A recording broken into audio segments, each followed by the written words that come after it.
a ver un poco, bueno, algunos aspectos de la estadía de Alfonso Reyes en Buenos Aires, teniendo en cuenta que, bueno, el tema, bueno, como en todos los otros que hemos visto, por supuesto requeriría más tiempo. Solamente vamos a ver, ¿no es cierto?, algunos momentos y algunos elementos que me gustaría destacar. Bueno, en primer lugar, retomar algo que dijimos ayer y que era un poco una hipótesis, ¿no es cierto?, que en estos dos destinos más del sur del continente que tuvo Reyes, tanto Río como Buenos Aires, evidentemente Buenos Aires fue un lugar muy inspirador en lo intelectual, y donde Reyes, digamos, emprende una serie de aventuras también en términos, por ejemplo, de la edición de los cuadernos de plata, ¿no?, que en realidad fue una sugerencia de Reyes a los jóvenes poetas, que todos querían sacar una revista, ¿no? En el momento que llega Alfonso Reyes a Buenos Aires, bueno, existía la importante revista Martín Fierro, que fue la revista que caracterizó una de las revistas más importantes de la vanguardia argentina, ¿cierto? Era la revista que, como muchos de ustedes sabrán, era la revista donde colaboraban, digamos, toda la primera línea de los poetas vanguardistas, desde Borges, Girondo, Molinari, Bernardes, o sea, todos aquellos jóvenes creadores se congregaron en torno a Martín Fierro. Y de hecho, cuando llega Alfonso Reyes a Buenos Aires, esta revista le brinda una gran bienvenida. Alfonso Reyes tenía bastante admiración por un escritor argentino que era Guiraldes, y Guiraldes había sido un poco el padrino, ¿no?, o el referente, vamos a llamarlo así. La palabra padrino parece demasiado, ¿no?, pero era como el referente, ¿no?, de los jóvenes creadores. Y bueno, Guiraldes, digamos, fue una figura próxima, pero muere, ¿no?, y Reyes le dedica un hermoso poema que está ahí recopilado en su poesía, en el tomo 10 también. Pero rápidamente Reyes plantea relaciones con esta vanguardia, con estos jóvenes, ¿no? Creo que en los elogios, creo que haberles comentado que la revista Martín Fierro lo recibe sobre todo como un gran poeta, ¿sí? Tiene otro homenaje, tienen varios homenajes, inclusive le hacen un banquete. Recordemos que era la época que la sociabilidad literaria también tenía que ver con los banquetes, ¿no?, con la comida, con los discursos. Y en todas estas oportunidades siempre Reyes es destacado sobre todo como poeta, ¿no? Ese es digamos, el epíteto con el cual se lo nombra. E inclusive hay otra importante recepción que le brinda Pedro Enríquez Ureña, como sabemos, su gran compañero y maestro sobre todo, que publica un artículo bastante largo y elogioso. Indudablemente era la persona en Argentina, Ureña ya residía en la Argentina desde el año 24, era la persona que más conocía a Reyes, ¿no? En realidad, una de las cosas, creo que debe haber sido importante para Reyes de su destino en Buenos Aires, es el reencuentro con Pedro Enríquez Ureña, ¿no? Era como, bueno, reencontrar una especie de padre literario, ¿no? Esta mañana estábamos hablando de la oración justamente al padre, y Reyes tiene una oración a la muerte de Pedro Enríquez Ureña, y es muy lindo cruzar los dos textos porque uno puede encontrar muchas semejanzas, ¿no?, en cuanto a la pérdida, ¿no?, la pérdida del padre y la pérdida del padre literario, del guía. No sé si llegó a ser un padre, pero sí un guía importante para Alfonso Reyes. Entonces, Buenos Aires le depara, digamos, toda esta cantidad de elementos que evidentemente lo entusiasman, ¿no? La existencia de un grupo muy activo como el grupo Martín Fierro, y la existencia de un amigo muy entrañable como Pedro Enríquez Ureña. por supuesto, en su estadía, durante su estadía, Reyes, ahora no pierda, durante su estadía, Reyes, ahí está, bueno, simplemente destacar alguna de las, por supuesto muchas más cosas, pero sí quiero destacar estos tres ejes. Se instala como un constructor de redes intelectuales, ¿no? Porque efectivamente acá hay un error, hay algunos errores ortográficos, discúlpeme, pero me di cuenta que al copiarlo no lo revisé. La relación contemporáneos Martín Fierro, o sea, poner entre sí en contacto las vanguardias, ¿no? Hacer intercambio de textos, hacer intercambio de libros, ¿no? Poner en relación a los poetas, que creo que fue una de las tareas más destacables, ¿no? Que se hicieron en la época de poner en contacto dos campos culturales que por supuesto ya había antecedentes. De hecho, bueno, algo muy curioso, bueno, no muy curioso, algo que todos sabemos, que en la tradición literaria ya el modernismo había establecido estas redes, ¿no? De hecho, Lugones era leído en México, López Velarde era leído en Buenos Aires, o sea, había ahí un intercambio importante. Pero en este momento el nexo de las vanguardias, entonces, las establece mucho Alfonso Reyes. Las publicaciones, ¿no? Esta idea que Reyes dice a los jóvenes escritores, bueno, porque todos vienen con la idea de sacar otra revista, ¿no? Siempre la idea como que la revista es la que va a posibilitar la circulación de novedades y de iniciativas, y él dice, no, vamos a hacer libros, ¿sí? Aunque sean libros pequeños, vamos a hacer libros, ¿no? Tenía también, a pesar de que él fue un gran gestor de revistas, como sabemos, entre otras Libra, bueno, que fue también un número único prácticamente, ¿no? Pero quería apostar a algo de mayor permanencia. Entonces, estos cuadernos, que fueron realmente importantes, ahí se publican, entre otras cosas, tuve el gusto de ver la primera edición acá, los cuadernos de San Martín, como sabemos, un importantísimo poemario de Jorge Luis Borges, ¿no?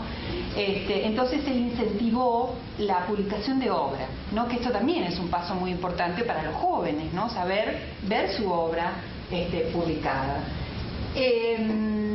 Y luego, otro elemento, entre tantas otras cosas que hizo Reyes, la participación en SUR, ¿no? SUR como que es un poco, no es de la primera etapa, ustedes saben que SUR es del 31, o sea, no es de la primera residencia pero sí trama las relaciones importantes con todos los protagonistas de SUR, de la revista SUR, ¿no es cierto?, de Victorio Campo, las trama durante su primera residencia en los años 20, ¿no? Aquí es cuando hace las grandes amistades y pongo eso de nuestra patria porque es algo que se dicen en la correspondencia con Victorio Campo, o sea, que SUR va a ser, dice, nuestra patria, ¿no? Y me gustó esto porque creo efectivamente que los escritores consiguen, esto que dijimos en una de las primeras reuniones, ¿no?, hacer, digamos, de la escritura la patria, ¿no? Hacer una patria que exceda las fronteras nacionales, ¿no es cierto?, todos estos, todas estas limitaciones que en buena medida son limitaciones de las fronteras, y plantearse una patria en la escritura, ¿no? Entonces nuestra patria entendida como una patria de pertenencia de los americanos. La participación de Reyes en SUR, bueno, ha sido trabajada, por supuesto, y la relación con todos sus... y está siendo trabajado porque aún habrá mucho para decir de esto. Y la relación también, y es muy bonita la correspondencia de Reyes con Victorio Campo, ¿no? Y también tuvo una perduración en el tiempo, inclusive hasta el final, ¿no? Hay cartas muy... Victorio Campo lo llamaba Flora Azteca, ¿no? Y como él ya estaba enfermo, estaba afectado del corazón, ¿no? Él empieza a tener estos problemas del corazón, entonces él le contesta, le dice, bueno, tu flor marchita, tu flor, en fin, viejita, le va como cambiando lo de la flor azteca, pero quiero decir, el proyecto intelectual y la compatibilidad, además, ¿no? Porque Victorio Campo además de ser animadora de la revista Sur, ¿no es cierto?, fue una gran agente cultural, ¿no?, una gran también constructora de redes. Entonces creo que en ese sentido entraron en alta sintonía con Reyes, ¿no?, porque se identificaron, ¿no?, se identificaron en esta misión de promoción de la cultura y de renovación también de las letras, ¿no? Hay una carta preciosa donde Victorio Campo le cuenta, porque ella durante la época del peronismo ella es encarcelada junto con la mamá de Borges, y ella le cuenta una carta muy interesante, todos los incidentes de su prisión, que no fue muy prolongada, pero indudablemente para una mujer de la alcurnia de Victorio Campo, que era una señora patricia, etcétera, representó un muy mal momento, ¿no? ¿Puedes darle, a ver, ahora ni siquiera de ahí se puede? No. Bueno, adelante, otro más. Bueno, acá es el embajador, estas fotos son de la iconografía. Bueno, acá sí, no, detengamos un minuto. Bueno, la figura de Pedro Enríquez Ureña, ¿no es cierto? Bueno, esta es una foto muy de jovencito. No sé si se vería así cuando Reyes fue a Buenos Aires, creo que no. Pero en todo caso es la que estaba en la iconografía que yo tenía. La relación con Pedro Enríquez Ureña, ¿no? Este corresponsal con el que convivió en algún momento, ¿no?, con el que convivió en el sentido que coexistieron en la misma ciudad, y también mantuvieron una relación epistolar muy intensa, ¿no?, una relación que quizás sea uno de los epistolarios más ejemplares, ¿no?, que existan en nuestra literatura, porque uno puede encontrar cartas de mucho tipo, ¿no?, y por supuesto Reyes mantuvo correspondencia con muy importantes escritores, pero esta es una de las correspondencias más, primero más constantes y más ricas desde el punto de vista literario. Por eso, bueno, yo les había dicho, detenernos un minuto. ¿Podés bajar uno más? A ver si anda. Ah, me adelanté. Ay, no, uno para atrás. Ahí está. Bueno, me pareció que era un momento también para hablar dentro de estos géneros menores, ¿no es cierto?, de estos géneros que frecuentó y que Reyes usó y que también de algún modo le puso su marca, ¿no? Uno de esos géneros es la carta, ¿no? Creía que era un momento también para referirnos a él. En primer lugar, porque creo que es el género que viaja, ¿no? La carta es el género que viaja, es el género por excelencia que transita espacios, ¿no? Y del cual se valió justamente Reyes Viajero, ¿no? Por eso, gracias a la carta, pudo mantener permanencia en distintos espacios, ¿no? De algún modo, digamos, esto le permitió, más allá de la localización concreta de un momento de su vida, mantener relaciones con todas sus amistades literarias. Hay un texto muy lindo que no recuerdo si está recopilado en las obras completas, pero que es el prólogo a la edición Jackson, que no sé si circuló acá en México, pero fue una colección que se hizo en la Argentina, en la cual colaboraron grandes intelectuales, y a cada uno le pidieron un prólogo. Y el prólogo de cartas literarias la hace Alfonso Reyes, ¿no? Y recoge una cantidad impresionante de cartas literarias, desde digamos, las cartas literarias del siglo XVIII a las contemporáneas, ¿no?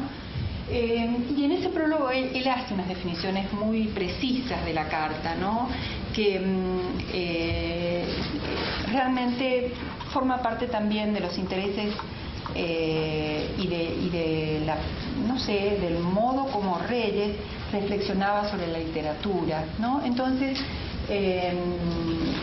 cuando digo esto quiero decir, así como reflexionó sobre la carta, reflexionó sobre la anécdota, reflexionó sobre la nota, sobre la traducción, ¿no?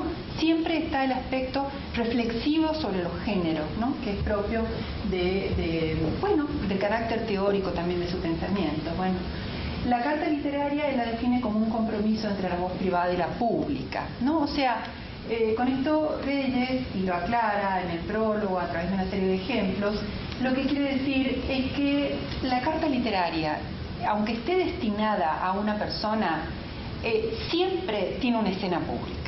Siempre supone, aunque en la situación concreta esté destinada a un amigo literario, a una persona X, siempre supone una escena pública, ¿no?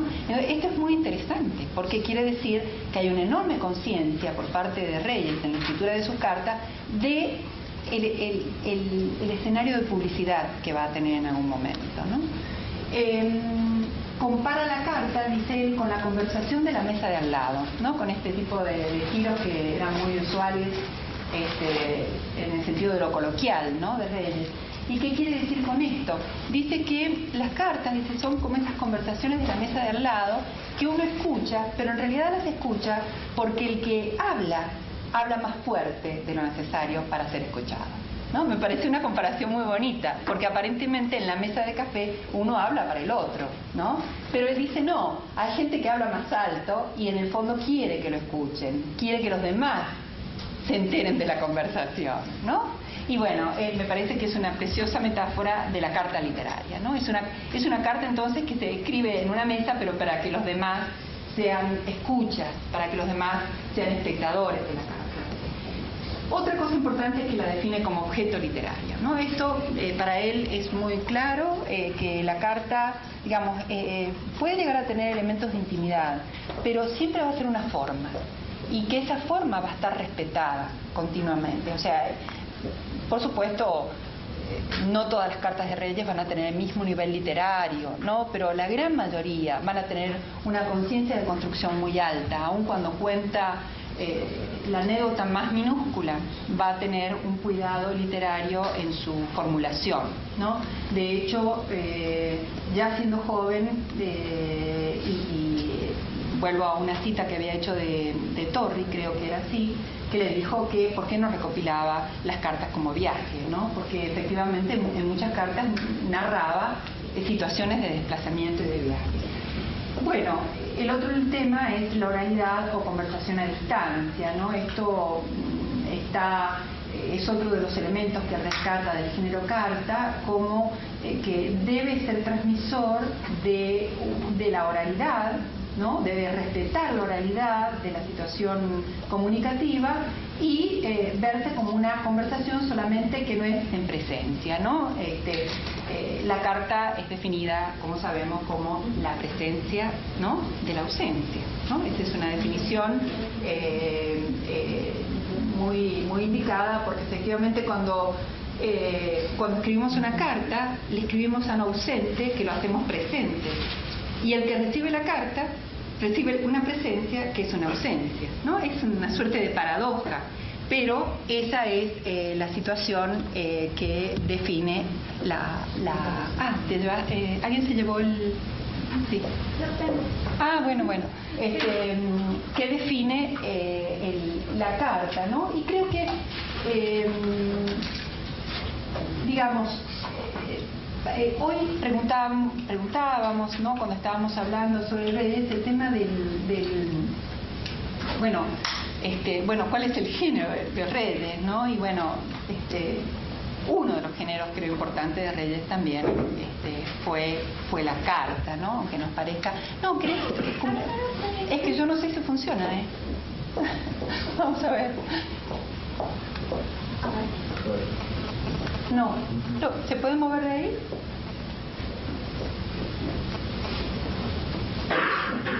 ¿No? Bueno, qué curioso, hoy se empacó.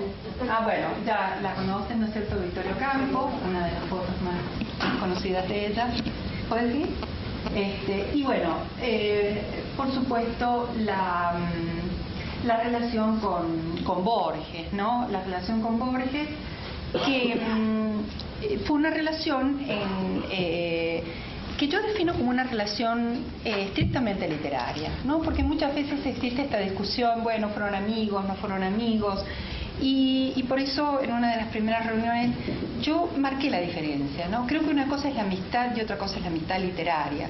Yo creo que lo que hubo entre Borges y Reyes fue una amistad literaria, o sea, un interés intelectual mutuo, ¿no? En el cual, por supuesto, Borges se benefició de esta figura que lo proyectó, ¿no? Porque Reyes ayudó a la promoción de Borges. Hay varias recopilaciones de la correspondencia Borges-Reyes, que serían, son muy pocas cartas en realidad, no son más de 30 o 40 cartas y recados intercambiados. Han tenido varias ediciones con mayor o menor fortuna, pero en realidad en esta correspondencia, curiosamente, hay poca extensión, son más bien cartas muy breves, cartas de agradecimiento, de intercambio de libros, ¿no? Yo no diría que es una gran correspondencia, ¿sí? Es una correspondencia menor en relación a la correspondencia que sí mantuvo con otros escritores, ¿no es cierto?, de Buenos Aires o de otras ciudades, ¿no? Sí creo que existió una enorme sintonía entre estas dos personalidades, ¿no? Una enorme sintonía e identidad en una serie de aspectos, ¿no?, que tienen que ver con sus intereses. ¿Podríamos prender la luz un poquito? Bueno, una sintonía, digamos, que es casi biográfica, ¿no? Ya vamos a comentar un poquito la oración, ¿no es cierto?, del 9 de febrero, pero hay una sintonía que ambos se dan cuenta, porque Borges se lo dice a Reyes y Reyes se lo dice a Borges en distintos momentos, que es el pasado, ¿no? En ambos hay un pasado que es un pasado militar, ¿no? Ambos provienen de familias, digamos, de militares que están entroncados con la historia patria, ¿no? Esto, digamos, como que ambos, en parte, bueno, cuando Reyes lee los textos de Borges y Borges cuando conoce la vida de Reyes, se dan cuenta que hay acá, digamos, este pasado común. Inclusive hay algo que dice Borges, creo que es en una entrevista de Ferrari, si no me equivoco, ¿no? Afortunadamente Borges hizo muchas entrevistas, entonces es más fácil a veces reconstruir ciertas situaciones a partir de las entrevistas que de la propia escritura de Borges, sobre todo en lo que hace a su relación con otros escritores. Esperen un segundo, a ver si lo localizo. A ver si la tengo acá reproducida, pero yo la había copiado, que es cuando... sí, exactamente. A ver... Borges le dice en una entrevista a Ferrari, que es uno de los entrevistadores de Borges, que debe haber publicado por lo menos cuatro series de entrevistas, ¿no? Muy importante el aporte en ese sentido para conocer mejor estos repliegues, digamos. Y en este diálogo Borges le dice, y me pareció que aquí está una identidad fuerte entre ellos dos, dice: el general Reyes, que se hizo matar cuando la Revolución Mexicana, una muerte bastante parecida a la de mi abuelo, Francisco Borges, que se hizo matar después de la capitulación de Mitre en La Verde en el año de 1874. ¿No? Entonces hay acá como un pasado que pasa por las armas y por esta herencia, que también me parece que es un lugar en común entre, digamos, entre Borges y Reyes, que es lo que, digamos, lo que Borges llama como la tradición del coraje, ¿no? El coraje, no sé qué significa, el coraje acá es lo mismo, el coraje es valentía, ¿no? O sea, esta idea de la herencia del coraje, pero que de algún modo supone algún tipo de responsabilidad en el escritor, ¿no? Es decir, si uno tiene una tradición guerrera atrás, de repente el camino de las letras parecería un camino poco feliz, diríamos, o poco adecuado para quien tiene una tradición tan importante como débil, exactamente, esa es la palabra, muchas gracias. Un camino débil, sí, exactamente. Yo creo que es eso lo que en algún punto podrían haber sentido estos intelectuales, ¿no? Esta idea de tener que responder a un patrón quizás de conducta y no haberlo hecho, ¿no? Uno podría pensar un cuento de Borges que muy conocido, que es un cuento autobiográfico que se llama El Sur. No sé si lo recuerdan, pero bueno, es muy autobiográfico porque lo que le pasa al personaje del cuento le pasa al propio Borges, que entre su ceguera y su distracción, ¿no? En aquella época que le pasó el accidente no era tan ciego, pero era bastante distraído, se llevó por delante una ventana abierta y digamos, fue a parar al hospital, estuvo internado, le dio septicemia, es decir, todo, y esto está contado en el cuento, ¿no? Y cuando el personaje, que esto tampoco porque es un cuento semifantástico, ¿no? Cuando el personaje despierta de la operación, decide ir al sur, ¿no? Al sur, digamos, al sur a lo que sería en la Argentina la Pampa, ¿no? Internarse en el sur. Y va a parar a una suerte de taberna o pulpería, como se llamaría en la Argentina, y se sienta en un rincón y en otra mesa hay una suerte de hombres del coraje, digamos, de patoteros, como decimos en Argentina, que lo empiezan a provocar, le tira amiguitas, ¿no? A ver si el otro reacciona. Y él no quiere reaccionar a la herencia, del patoterismo, a la herencia de la pelea, ¿no? Y el cuento es muy hermoso porque al final, en el desenlace, el dueño de la pulpería como que prácticamente le da el cuchillo para que salga a pelear, ¿no? Y el cuento termina diciendo que bueno, que el personaje sale a la noche aferrando el cuchillo sin saber muy bien si lo va a poder usar, ¿no? Finalmente es forzado al enfrentamiento, pero me parece que es una buena metáfora. Y estoy pensando por supuesto en la oración de Reyes también, donde él dice: no, me negué a la vendetta, no quiero las armas, ¿no? Quiero otro diálogo, quiero otro camino, quiero el camino del escritor, ¿no?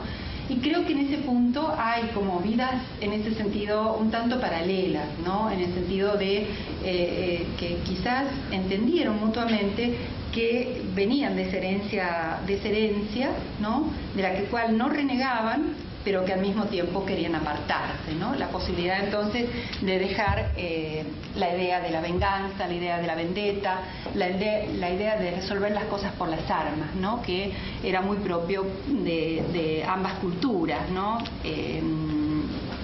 Tanto la de Borges como la de Reyes. Tuvieron muchos otros puntos en común, como es también el gusto por la literatura universal, ¿no? Esta idea, bueno, en principio la literatura inglesa, ¿no? Que fue evidentemente un punto de contacto fuerte. Inclusive una de las anécdotas que cuenta de cómo se conocieron, que la cuenta Borges en más de una oportunidad, dice que fue en la casa de Pedro Enríquez Ureña. Se conocían de referencias, pero personalmente en la casa de Pedro Enríquez Ureña, y que ahí fue a través de una cita literaria, ¿no? Entonces es muy bonito que dos escritores se pongan en contacto por una cita, que en un momento le dice que Otón, el poeta, lo conocía a su padre y que él lo había conocido, ¿no? Y Borges lo había leído. Entonces Borges le dice: ¿cómo? Pero como no creyéndolo. Y Reyes le contesta con una cita de Schiller, que dice en inglés más o menos lo mismo. ¿Cómo? ¿Lo has conocido realmente? No lo estoy reproduciendo fiel, pero es esa más o menos la situación, ¿no? Entonces, quiero decir cómo a partir de una cita literaria en un primer encuentro se identifican, ¿no? Los dos han leído Schiller y los dos pueden hacer este tipo de relaciones con la literatura universal que los va a caracterizar. Digamos, otros puntos también, me parece como el más frondoso, ¿no? La idea de de una literatura universal, porque además relaciona dos ensayos muy importantes, como son Lo mexicano y lo universal de Reyes, de 1932, y el escritor argentino y la tradición. ¿Se lee acá el escritor argentino y la tradición cuando estudian Reyes, cuando estudian Borges? ¿Se lee? Bueno, que es un texto, en Argentina ha tenido como, bueno, un texto canónico de la universalización, pero el texto de Borges es del 52. O sea, 20 años después del texto de Reyes, que es del 32, ¿no? Que es cuando tiene esa polémica con los nacionalistas en torno a que por qué no sé, no me voy a meter en ese tema, pero creo que se le exigía más mexicanidad a Reyes. ¿Me equivoco? ¿Alguien me lo puede decir? Se le exigía más mexicanidad. Bueno, y él contesta con este maravilloso texto que es deslumbrante, ¿no? Cuando él va diciendo, tenemos derecho, ¿no? Tenemos derecho al uso de la herencia cultural de la humanidad y de Occidente, ¿no? Y de meternos con cualquier espacio, con cualquier literatura. Propuesta que va a retomar Borges en El escritor argentino en la tradición, cuando dice, palabras más, palabras menos, prácticamente lo mismo que Reyes, ¿no? Es decir, tenemos derecho al uso, digamos, de la literatura internacional, no somos menos, y sobre todo dice algo muy parecido a lo que hablamos otra vez del color local. El texto de Reyes, en Lo mexicano y lo universal, también hay un rechazo al color local, ¿no? A esa obligación a cumplir con ciertos tópicos del espacio nacional, y en Borges también lo dice, y hace una cita, dice, ¿acaso en el Corán hay camellos?, dice Borges, o sea, como diciendo, ¿es necesario que una literatura represente necesariamente lo que es próximo, lo obvio, lo que le está más al lado? No es necesario, ¿no? Entonces, creo que ese punto de contacto entre ambos proyectos literarios, yo creo que ese es un punto fuerte, ¿no? La lectura conjunta de Lo mexicano y lo universal y El escritor argentino y la tradición, ¿no? Porque ahí hay redes y un proyecto intelectual que los hace en ese sentido muy parientes, ¿no? Y muy inscriptos, digamos, en un mismo destino, ¿no?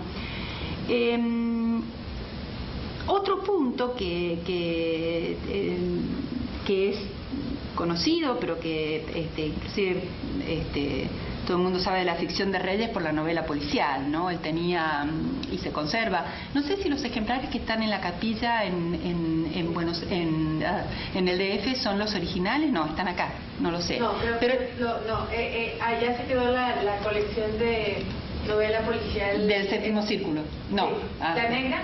Sí, Séptimo Círculo. Porque no, se supone que no tenía el valor literario de todo lo que vino, ¿no? Claro, porque él tenía un rinconcito para sentarse en su sillón y tener sus novelas policiales cerca. Bueno, el gusto por el policial, ¿no es cierto? Ya vimos, esta mañana hablábamos un poco de esta antena también, de esta percepción de Reyes hacia la cosa nueva, hacia los nuevos fenómenos, y este gusto por el policial, la traducción bastante temprana de Chesterton, ¿no es cierto? También es un hilo importante, y la colección esta del Séptimo Círculo, que es una colección que se sacó en la Argentina por MC, que estaba dirigida justamente por Borges y Bioy Casares. Entonces hay ahí una zona de intercambio, y en una de las cartas de Reyes dice y elogia el policial. Tiene otro texto que se llama también La novela policial. Disculpen, es exactamente en este texto, en La novela policial. Está en el volumen 9 de la obra completa. Dice que Jorge Luis Borges y Bioy Casares están dando carta de naturalización al género en la literatura hispanoamericana, ¿no? O sea que está acá también otro punto importante. Bueno, muchos más que podríamos encontrar, ¿no es cierto?, y marcar. Creo que una de las cosas más interesantes que hubo en este intercambio es, bueno, el que Reyes fuese personaje de un cuento de Borges, ¿no? Por supuesto mencionado con su nombre. Es el personaje de este famoso cuento Tlön upar Orbis Tertius, ¿no es cierto? Que aparece ahí citado como parte del equipo de intelectuales ante los cuales se plantea el enigma de cómo puede aparecer en una enciclopedia, mejor dicho, en el volumen de una enciclopedia, un artículo sobre Tlön upar Orbis Tertius, y en otro volumen similar, que está en otro lugar, no está ese artículo, ¿no? Y bueno, que es lo que da origen al cuento, ¿no? Y ahí, bueno, leo nada más el párrafo para recordarlo. Ahí aparece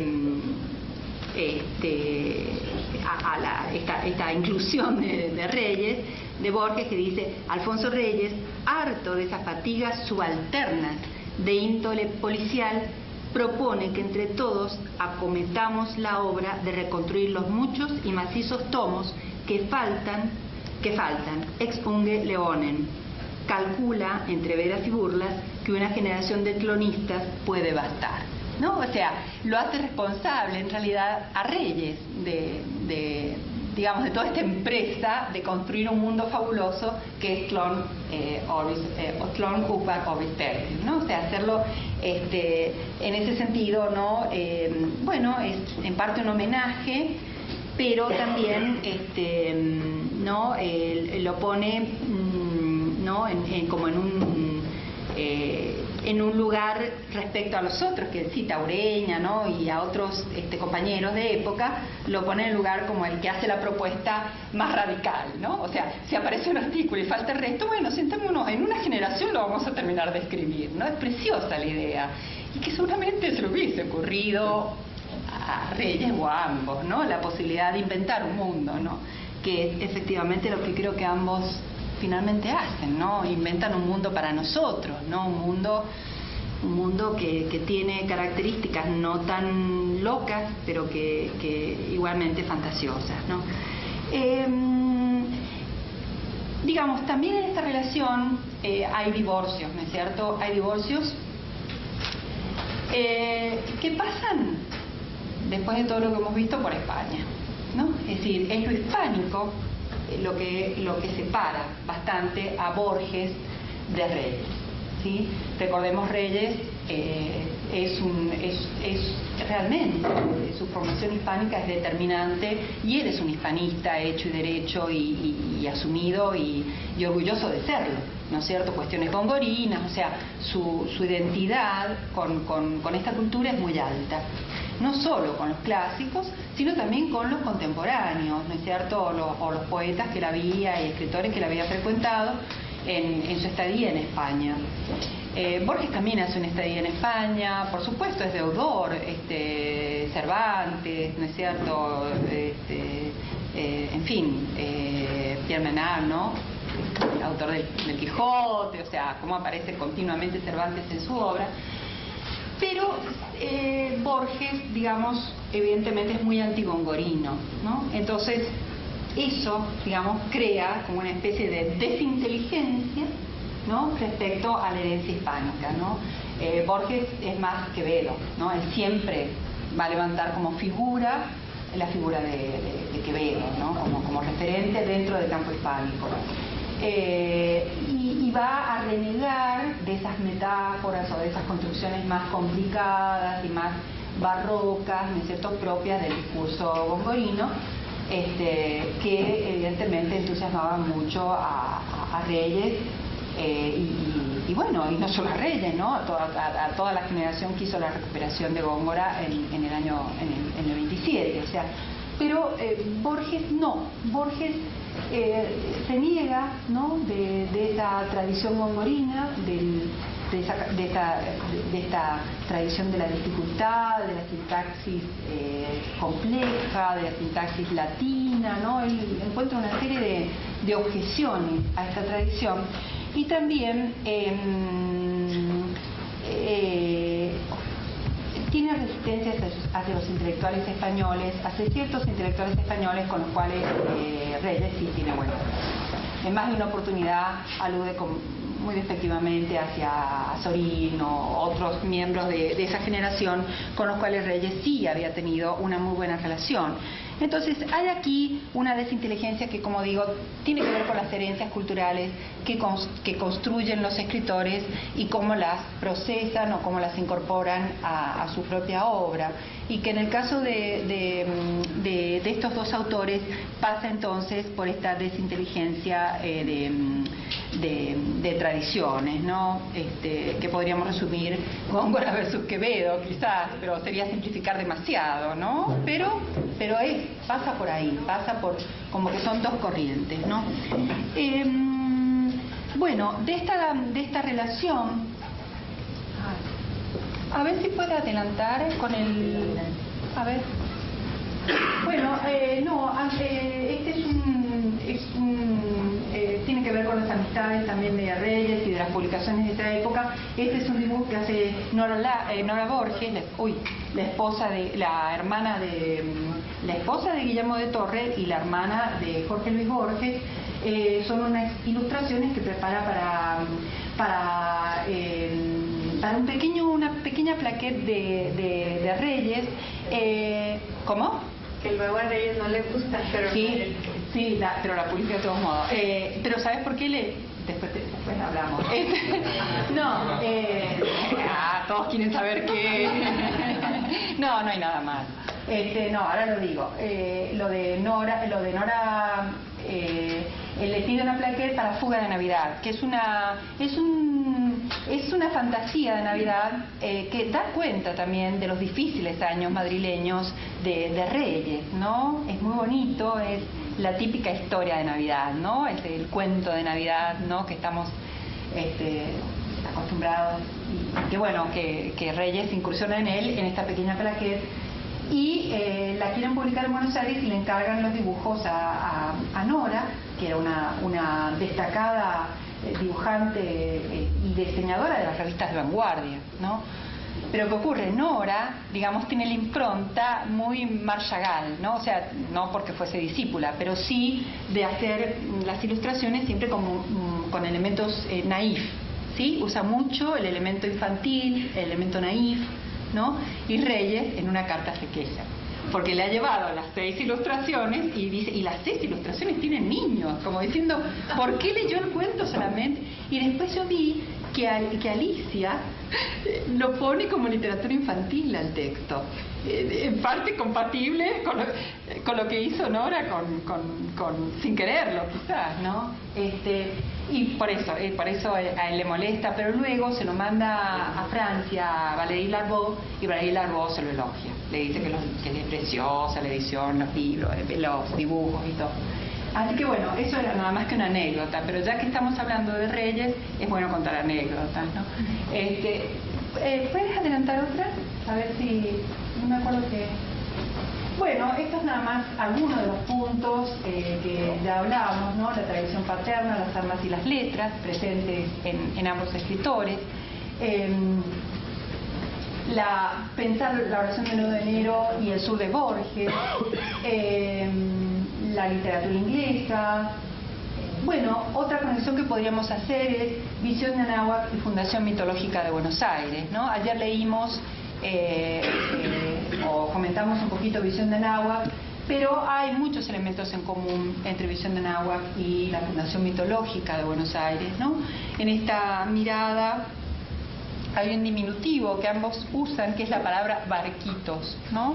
Refiriéndose a la llegada de los conquistadores, pero no es el único nexo, ¿no? Hay varios, y que tienen que ver con una percepción similar respecto a la necesidad de fundar nacionalidad, o sea, fundar nacionalidad a partir de lo incierto, ¿no? Que es lo que planteábamos ayer, que plantea Visión de Anáhuac. O sea, esto es lo que tenemos, esta es nuestra herencia, a partir de esto fundemos una nación moderna, ¿no? Una nación que incorpore todo lo que fue y lo que es, ¿no? Eso es un poco lo que dice Reyes en Visión de Anáhuac. Y bueno, la Fundación Mítica de Buenos Aires de Borges también, recordará, Leo, nada más que un primer fragmento, primera estrofa, y fue por este río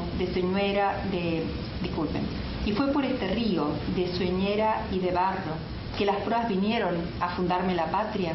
Irían a los tumbos los barquitos pintados entre los camalotes de la corriente zaina, ¿no? Esta es la primera estrofa, pero acá ya aparecen estos barquitos pintados, ¿no? Como estos diminutivos que usa Reyes en Visión de Anáhuac, que van a fundar la patria, ¿no?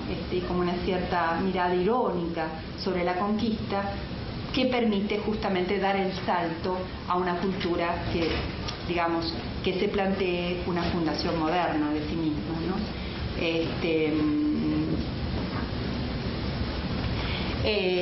Bueno, el otro elemento, ya lo dijimos, lo mexicano y lo universal y el escritor argentino en la tradición, el derecho a manejar todos los temas, ¿no? Eso es lo que reclaman tanto Reyes como Borges, ¿no? Tenemos derecho a escribir de lo que sea, ¿no? El policial, el Reyes personaje, ya lo dijimos, y bueno, luego viene, digamos, hablamos de los divorcios, ¿no? De estos divorcios de los escritores, que son propios de estas relaciones literarias. Bueno, pero también está el reconocimiento. Borges lo llama a Reyes algo así como el primer escritor, ¿no? El primer escritor americano, en el sentido que reconoce esto que hemos venido viendo, el primero que se instala, ¿no? en un campo inclusive internacional como un escritor latinoamericano.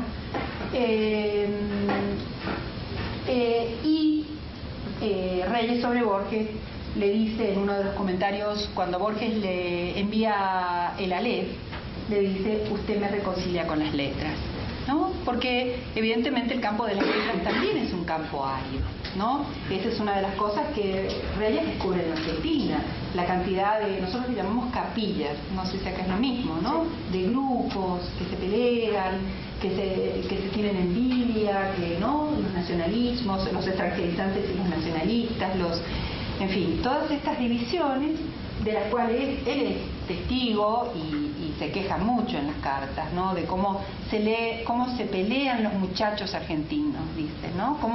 Cómo hay mucho,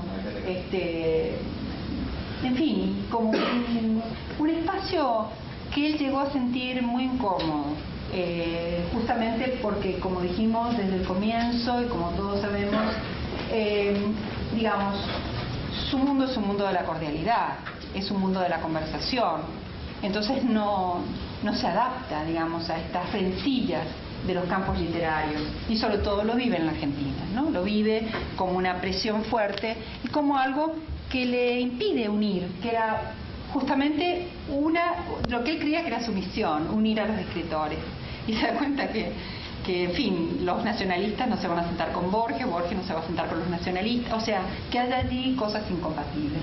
Entonces, sí, dentro de ese rechazo que siente Reyes por este tipo de situaciones tan hogareñas y tan domésticas de la lucha literaria, ¿no? La reconciliación de la literatura, ¿no? Y usted me reconcilia con las letras, ¿no? Eso le dice, y creo que es un modo también bueno, es un gran elogio, ¿no? Que alguien a uno lo reconcilie con las letras es importante. Bueno, son numerosos los textos de Borges sobre Reyes. Los de Reyes sobre Borges son menos, pero hay uno que es el argentino Jorge Luis Borges, que está publicado también en el volumen 9, y que es, digamos, fuertemente elogioso. Pero además de los artículos está, digamos, el Reyes conversador, ¿no? El Reyes conversador, que lo promovía Borges aún sin haber leído sus textos. Esto lo cuenta el mismo Borges, ¿no? O sea, aún sin haber leído sus poemas ya decía que era un excelente, que había escrito un poema espectacular, ¿no? Pero porque, bueno, tenía este don de la generosidad hacia los jóvenes. Los textos de Borges hacia Reyes, en cambio, son varios, son de distintas épocas, y ahí se puede ver, digamos, muchas relaciones de discípulo, ¿no? frente Por ejemplo, en Reloj de Sol elogia mucho el uso de la anécdota de Reyes, ¿no? Y hace casi toda la bibliográfica del libro es hablar de la anécdota como género, y porque Reyes la había relevado como género, ¿no? Entonces le gustan estos digamos, o en otro artículo dice algo muy bonito, ¿no? Dice que era muy tímido y muy cortés. Dice que era infinitamente inteligente, ¿no? Dice Borges de Reyes.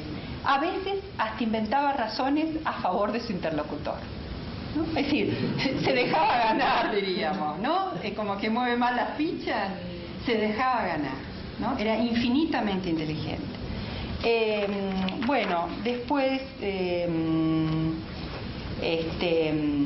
comenta este libro que les digo, Reloj de Sol, comenta el libro de poesía Pausa, y siempre, bueno, tiene palabras de este tenor. Y luego están los escritos, por supuesto, elegíacos, ¿no? Post-mortem, que son, me parece, muy bonitos. El poema In Memoriam, que ya citamos uno de los párrafos en la primer clase, ¿no? Que es bastante conocido, ¿no? El poema de Borges, que es bastante largo, así que por eso no lo leo, porque quiero que veamos los textos, los otros que teníamos para hoy, pero digamos, es realmente una pieza interesante, así como un texto que escribe posteriormente, esto lo escribe para In Memoriam, aparece en La Nación, pero publica después otro en Sur, donde hace un elogio que a mí me parece muy acertado, ¿no? Respecto y que le hubiese gustado a Reyes, además, porque dice que Reyes tuvo 3 virtudes: silencio, destierro y destreza, ¿no? Me pareció bonito cómo en tres palabras: silencio, destierro y destreza, ¿no? Y él hace una explicación de por qué estos 3 ejes le parecen tan relevantes, ¿no? El silencio por la discreción, por este sentido del pudor, ¿no? Reyes en varias oportunidades habla del pudor, Borges habla del pudor de Reyes, ¿no? Como una virtud, ¿no? Como una gran virtud.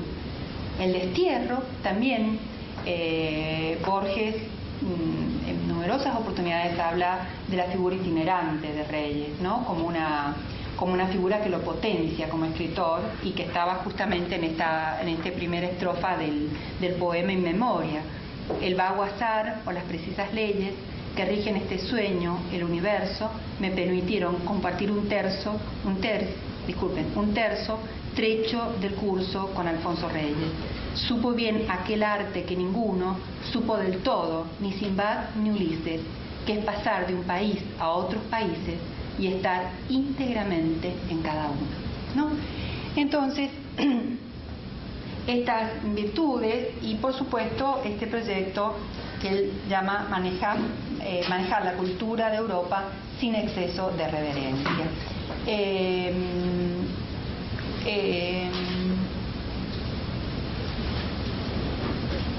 Bueno, sí, lo llama el primer hombre de letras. Yo puse primer escritor, pero lo llama el primer hombre de letras de nuestra América. Bueno, por supuesto que, bueno,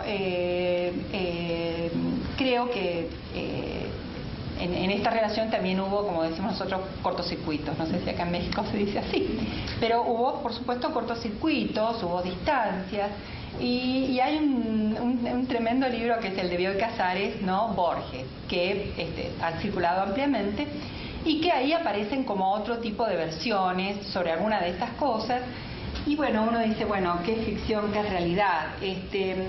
Creo que en definitiva, digamos, tenemos que tratar de escaparnos de esas trampas, ¿no? del chimento, y tratar de ver más bien las relaciones intelectuales, ¿no? Las relaciones intelectuales y lo que eso produjo en términos concretos en la transformación de las culturas.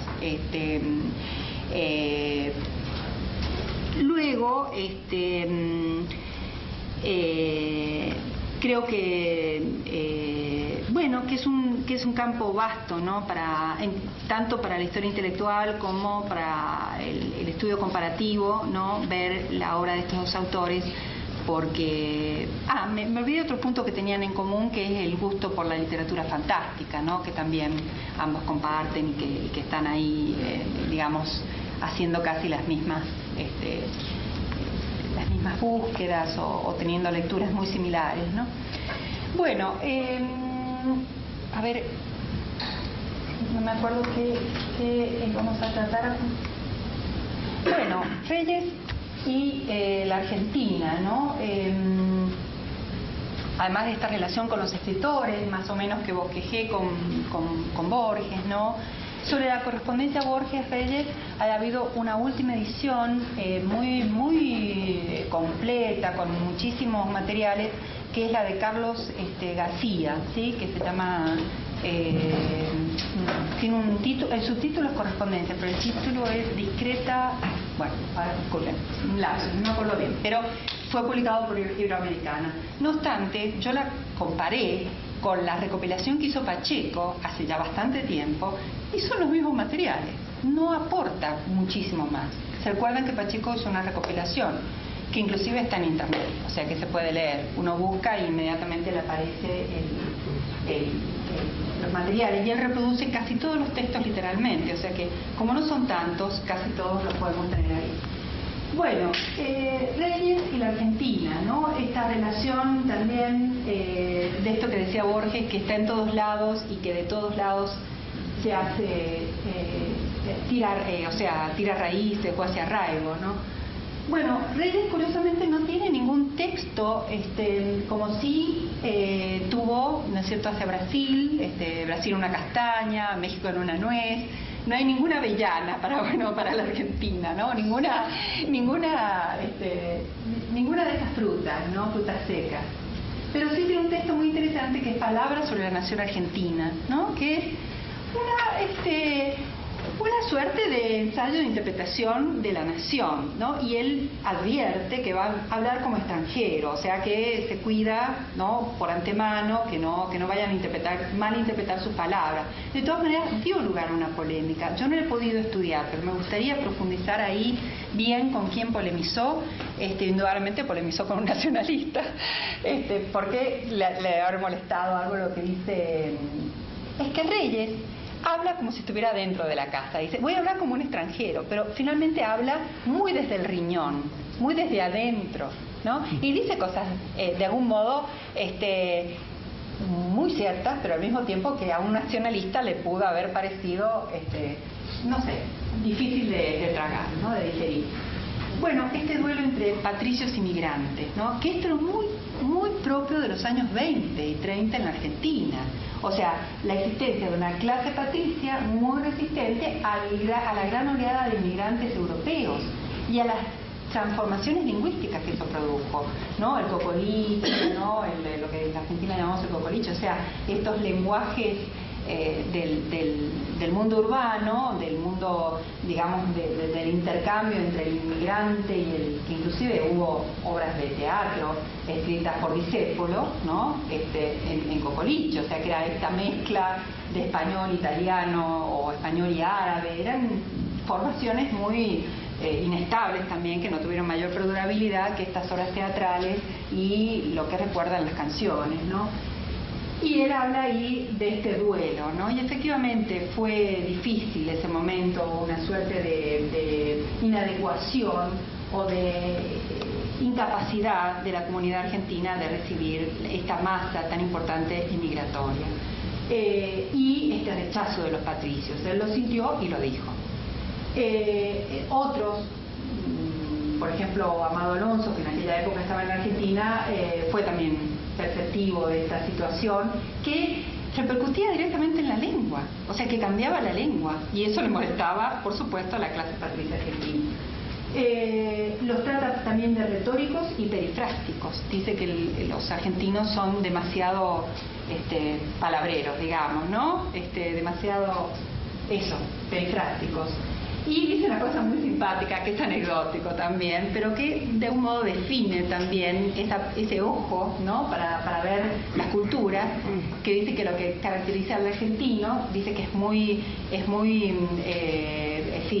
cuidadoso, ¿no? Todo, y la raya del pantalón, ¿no? Que me llamó la atención, porque yo después empecé a fijar a todo el mundo a ver si tienen raya, pero parece que a él le llamó poderosamente la atención porque dice que eso era símbolo, yo no la tengo, símbolo de pulcritud, de limpieza, de buscar, y bueno, eso lo reseña él. Bueno, hay otras anécdotas bonitas, por ejemplo, cuando hace las asociaciones insólitas en algunos textos que tiene sobre Argentina, que hablábamos hoy en el almuerzo sobre el asado con cuero, ¿no? Allá en la Argentina se hace el asado parado, ¿no? Con el cuero, capaz que acá también, no lo sé, con el cuero del animal. Se lo pela y se lo pone. Claro, bueno, sí. Entonces, le llamó la atención, dice que los argentinos se echan sobre el asado, ¿no? Tipo, se avasallan así.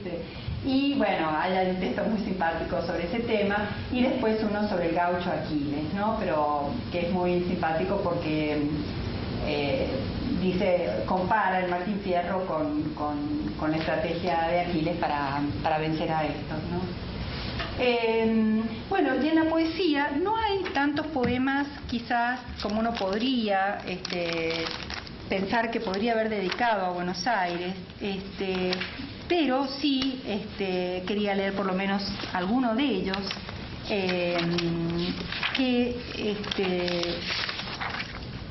bueno, uno tiene que ver La Casa Barco, es muy simpático, es del año 27, digamos, de la Argentina, que estos vientos fuertes del sur, ¿no? Que realmente llegan a estremecer la ciudad, inclusive llega a inundarse por el viento del sur, y como es una ciudad al lado del río, ¿no es cierto? Eso produce inundaciones, ¿no? Y bueno, la leo porque es muy bonita y me parece que, bueno, tiene que ver con esa representación urbana de otro tipo, ¿no? Donde la casa, digamos, el espacio del escritor se ve afectado entonces por esta irrupción de la sudestada. Esto está en la página 247. No estamos lejos del río. La casa, como hace quilla, parte los vientos contrarios que rompen sobre la esquina, y a cada rato se abomban como velas las cortinas. Se oye llamar a las puertas y las persianas se cimbran. Somos entre la ciudad como una ilusión marina, navío airado en resaca o arrastrado a la deriva. Dando voces de maniobra, andamos de abajo a arriba. Abre, cierra, cuida, para, aferra la gavia, arría el foque, agarra el trinquete, amarra el estay y fija los cabos en el baupré y ancla ya, por vida mía, ¿no? Es muy bonito porque además selección léxica, ¿no? Impresionante, porque sobre todo la última estrofa del poema, ¿no? Está armando todo con léxico náutico cabal, ¿no? Pero esta idea entonces de una casa movida por las aguas, por el viento, pero que también, puede, por lo menos dentro de la línea de este seminario, para mí también tiene este sentido de la casa del migrante, de la casa del exiliado, ¿no? Que está como en un constante vendaval, en un constante moverse, ¿no? Y ancla ya por vida mía, ¿no? O sea, pongamos el ancla, ¿no? Y hay otro poema que es muy simpático, más que nada, que es que yo les dije, de las calles de Buenos Aires. Se llama Candombe Porteño, es en la página 248. Y es donde va haciendo una construcción de la ciudad a través del nombre de las calles. Y cómo con el ritmo y el nombre de las calles y la sonoridad, eso le va haciendo justamente la construcción del ritmo, digamos,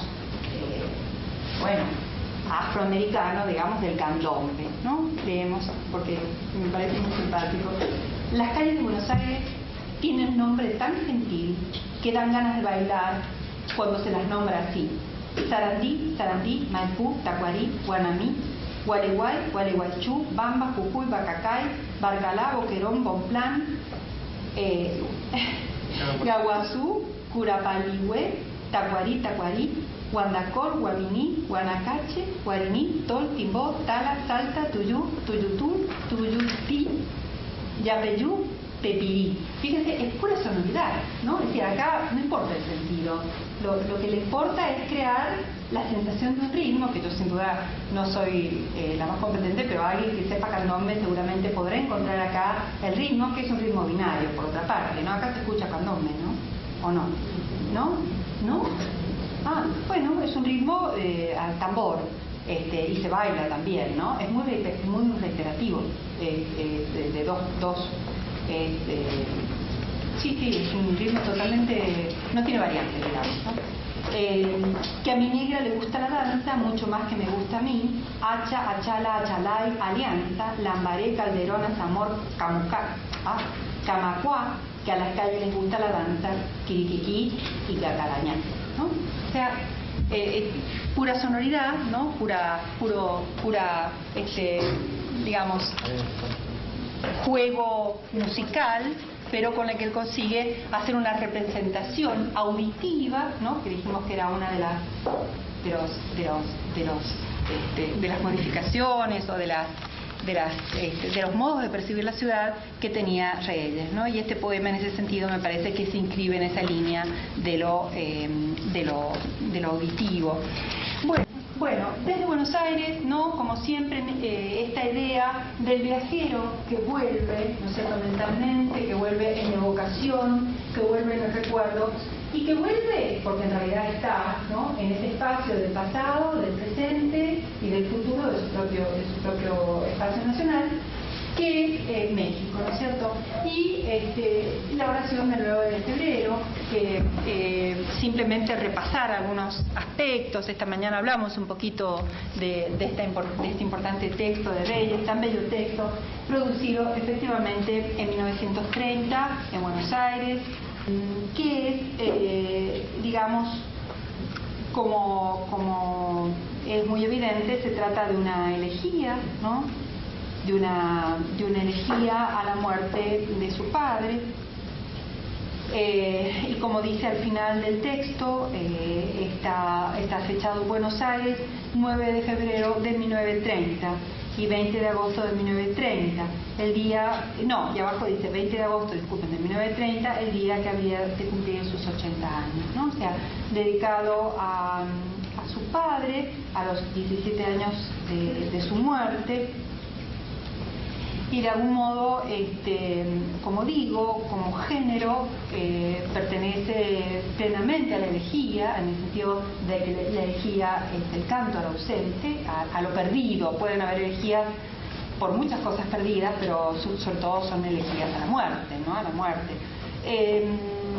También desde el punto de vista de la forma, ¿no? Es un texto que como visión de Anáhuac es un texto fraccionado, fragmentado, tiene 6 partes, ¿no? Perfectamente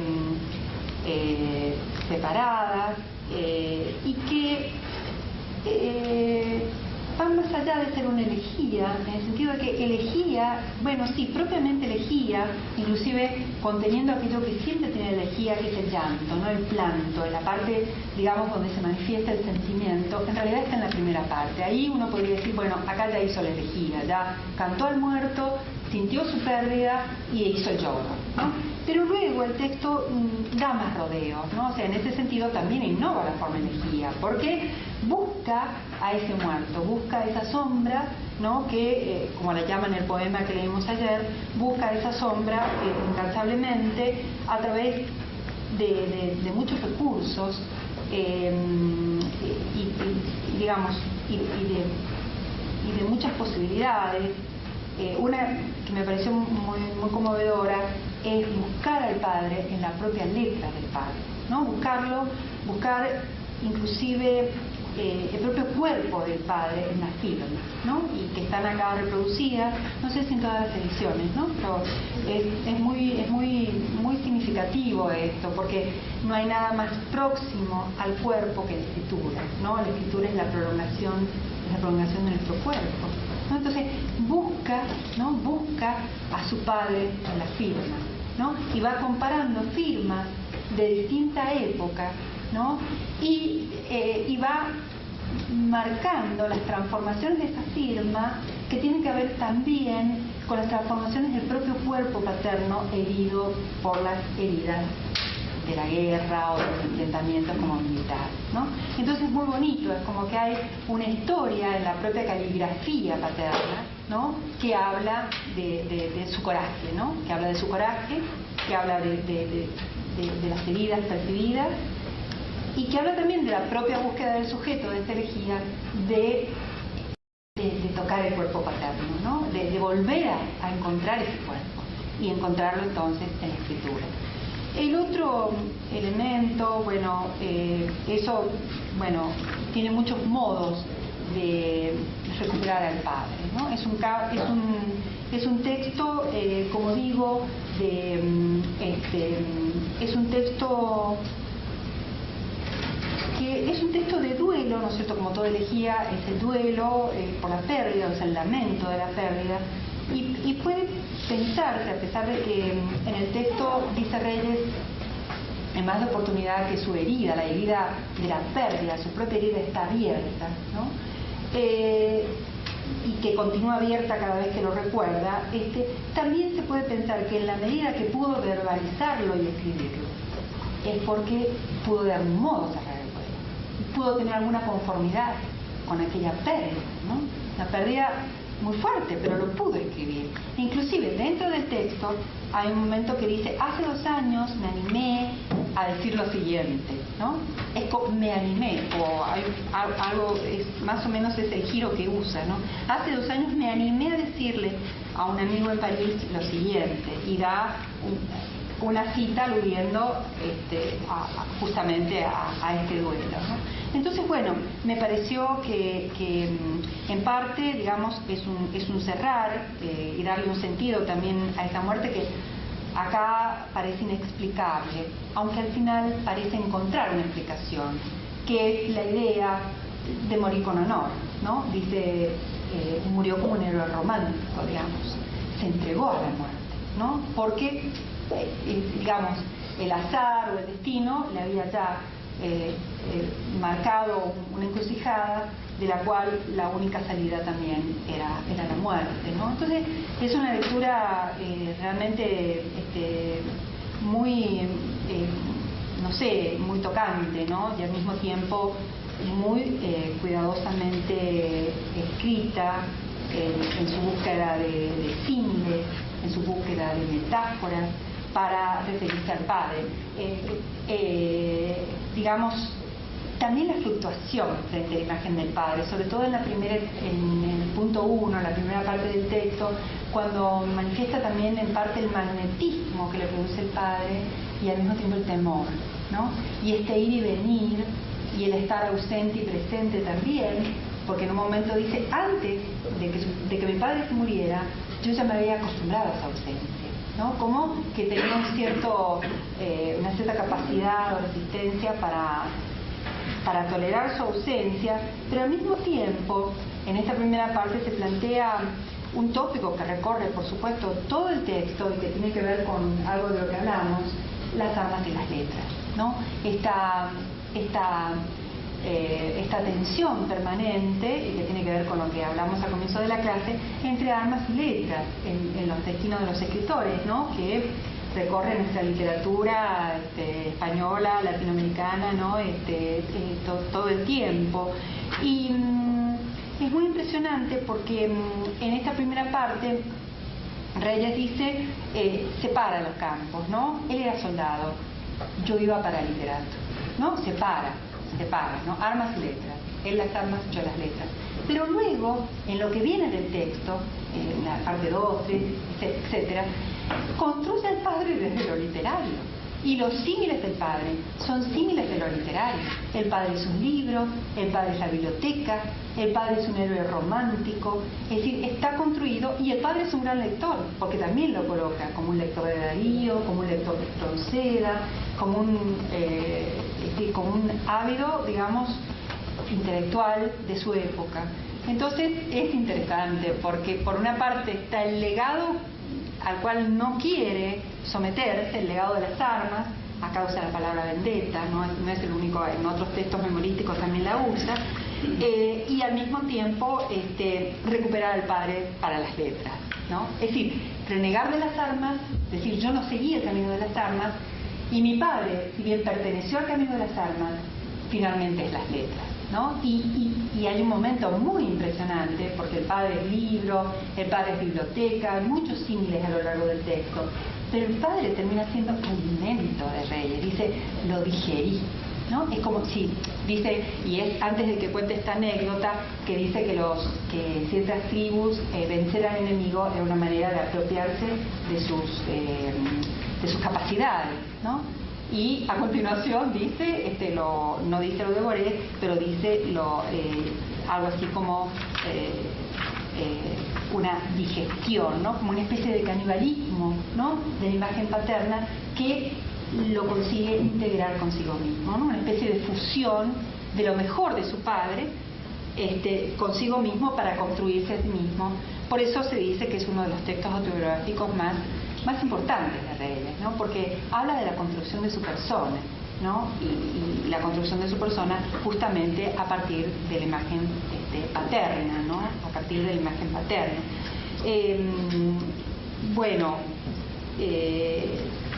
A ver si podemos leer algún fragmento.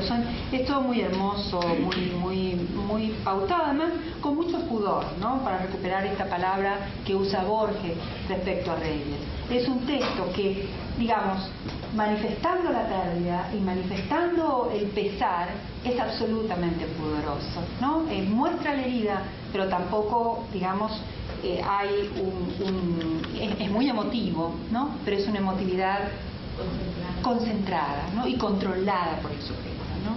No deja de mostrarla, pero no es, digamos, plañidero, salvo en esa página donde dice lloro, ¿no? Y lo repite, mis lágrimas, dice lloro, y después dice mis lágrimas. Es el único momento donde aparece la lágrima como tópico, digamos, de la emoción, ¿no? Pero luego el texto es contenido, ¿no? Tiene un pesar contenido, diríamos, un modo de manifestar el pesar con contención, que sería, ¿no es cierto?, el objetivo, ¿no? Hay muchas partes, por supuesto, ¿no? Por las heridas de su cuerpo parece que empezó a desangrarse para muchos años toda la patria, o sea, padre patria también, otro símil que recorre el texto, ¿no? Después esta idea de llevar consigo al padre, ¿no? El proceso duró varios años y me acompañó por viajes y climas extranjeros. Así, siempre llevando el padre, como en el acto del poema que leímos, ayer lo leímos, ¿no es cierto? Sí, el acto, ¿no? Que lleva al padre, ¿no? Por las distintas geografías, lleva a su padre a las espaldas. Me acompañó por viajes y climas extranjeros. La idea de huir a la vendetta, ¿no? Dice, también supe y quise elegir el camino de mi libertad, descuajando de mi corazón cualquier impulso de rencor o venganza, por legítimo que pareciera, antes de consentir en esclavizarme a la baja vendetta. Lo ignoré todo, huí de los que se decían testigos presenciales e impuse silencio a los que querían pronunciar delante de mí el nombre del que hizo fuego. De paso, sé que me he cercenado voluntariamente una parte de mí mismo. Sé que he perdido para siempre los resortes de la agresión y de la ambición. Pero hice como el que, picado de víbora, se corta el dedo de un machetazo. Los que sepan de estos dolores me entenderán muy bien, ¿no? Creo que, bueno, toda la construcción, ¿no?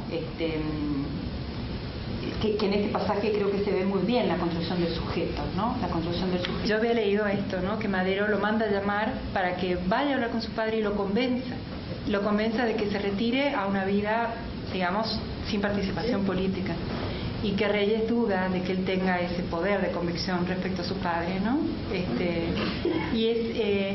Eso también esta mañana yo decía que, bueno, este es el duelo pero de algún modo es un texto que en algunos fragmentos tiene este elemento de la culpa, ¿no? Toda muerte genera culpa, y más la muerte paterna, materna genera culpa, más allá de que uno tenga algún tipo de responsabilidad en ella, ¿no? Pero en este texto en particular se ve esto muy sutilmente aludido, ¿no? Pero hay una suerte de culpa del hijo, ¿no? Por no haber podido interferir. Pero a su vez, lo que acabamos de leer, este tema de la libertad. Yo hice una elección, ¿no? Mi elección no va por la vendetta, ¿no? Entonces, quizás el juego político por lo menos no era el que él podía hacer en ese momento, y no tenía este elemento de convicción que indudablemente sí tenían otros agentes, como el hermano, ¿no? Que aparentemente es el que yo leí un fragmento de una carta de Martín Luis Guzmán, donde habla de que el que sí tenía peso, que es lo que vos decís, era Rodolfo, ¿no? El hermano de Reyes, ¿no? Entonces, bueno, también otro elemento, digamos, que es muy interesante desde el punto de vista de este texto es la resolución narrativa, ¿no? Porque si toda la primera parte tiene una resolución desde el punto de vista estilístico y prosístico, que es una elegía y que podría inclusive ser escrito en verso o ser considerado un poema, luego tiene una resolución narrativa, ¿no? Donde actualiza cómo fueron esos últimos días de su padre, los diálogos figuradamente que mantuvo, inclusive en un momento, y hablando, o sea, que lo dice todo muy, pareciera, digamos, que se cruzaron en la misma prisión Villa y su padre, o sea, va armando un mundo narrativo muy interesante, ¿no? Que es desde el punto de vista de la construcción de una elegía, algo bastante insólito, ¿no? Porque establece casi un microrrelato acá de los últimos días del padre, que es ¿no? Del exilio, de la vuelta, de la prisión, y recién al final, y esto es lo notable, porque digamos, la búsqueda del padre, la asimilación del padre, la búsqueda del padre, ¿no? Recién al final coloca el retrato físico del padre. Es al final cuando lo describe, ¿no? Reserva entonces para último momento el retrato paterno, ¿no? Bueno, acá yo no creo que habría... son más o menos los puntos que hemos hablado, ¿no es cierto? Yo comparé, como les dije al comienzo, esta evocación con la de Pedro Enrique Sureña, y es muy interesante, ¿no? Porque hay acá una serie de cruces, que también él escribe una elegía a Pedro Enrique Sureña, muy, muy hermosa. Estas son... ¿Puedes volver uno atrás? Este es en el balcón, ¿no es cierto?, en tu casa en Buenos Aires. Y si puedes adelantar uno, esto es en un parque de diversiones, por eso yo les pregunté si sabían algo de los parques de diversiones y Reyes, ¿no? Porque tiene muchas fotos así, bueno, por lo menos 2 o 3 que yo he visto me causan. Y este es el Mar del Plata, que es una zona de veraneo en la Argentina, donde en la época, digamos, se había vuelto como un balneario muy importante, y yo no sé identificar a los... porque es muy borrosa la foto, y en la iconografía, que es la que está acá en biblioteca, no dice exactamente quiénes son, pero un lugar de veraneo ahí muy frecuente era, y que aparece en muchas fotos, es de Victorio Campo y el Grupo Sur, ¿no? Era el lugar de veraneo de este grupo. Y respecto a esto, tiene un poema dedicado a Victoria, que si ustedes quieren lo pueden luego leer, que se llama La Casa Barco, se llama Aquí, ¿sí? Está en la página 280 de las poesías del volumen 10, Aquí se llama, ¿no? Y es también juguetón, ¿no? Con este tono así muy, y reproduce muy bien este cortejo, ¿no? Que se formaba en torno a Victorio Campo, por una especie de capitán ahí de la cultura, pero es muy bonito, es muy muy interesante, Hierbas del Tarahumara, ¿no? Que también es un texto que escribe, y según cuentan las memorias y todo, inspirado en Buenos Aires, en la Embajada de Buenos Aires en el año 29, ¿sí? O sea que es un poema también, digamos, muy interno a México y, no obstante, escrito desde el exterior. De la oración del 9 de febrero, es que cuando se publicó por primera vez con todo y los manuscritos del texto, ahí se puede advertir, pues claramente, pues era, aparte de una forma de catártica de sacar todo el dolor que tenía, también era un conflicto psicológico, porque dentro había palabras que luego resaltaba mucho, por ejemplo, padre con P mayúscula, o luego, para no decir la palabra fuertes como asesino, luego las tachaba y luego las cambiaba por figuras literarias. Qué bonito, pero ¿y eso está el facsimil de...? Sí, en el facsimil ahí se nota eso, ahí. Cómo explica qué ponía, qué no ponía, para que, como una lucha de sí mismo, pero para que se oyera, pues, y estuviese lo mejor, pues, de sí mismo. Y otra cosa que también me llama la atención, pero que no viene en ese texto, sino en otro de la Junta de Sombras, si no recuerdo, es uno en el cual Reyes leyó, creo que en el Colegio de México, basándose de algo que tenía, pues, su padre, de lo de la batalla de Maratón, y cómo es que rescata eso, pero para exponer, pues, su trabajo de cómo fue lo de Maratón.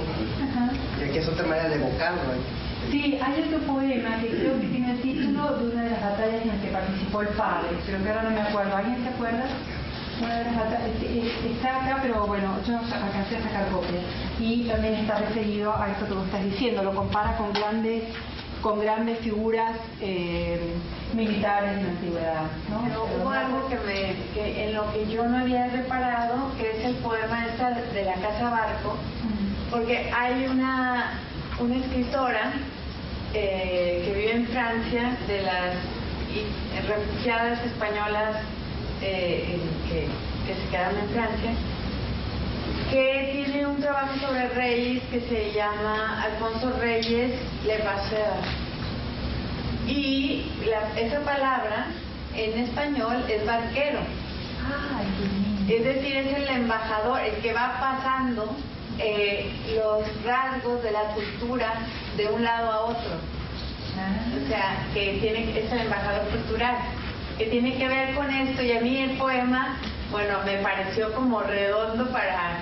Exacto, como que él va ahí en su barco, su casa en realidad es un barco que le permite estos tránsitos, ¿no? Estos desplazamientos por todo el mundo. Cierto, qué bonito, ¿no? Bueno, si no hay más, les quiero decir que ha sido muy lindo estar con ustedes y que les agradezco, ¿sí? Y que, bueno, espero que nos veamos de vuelta. Muy bien.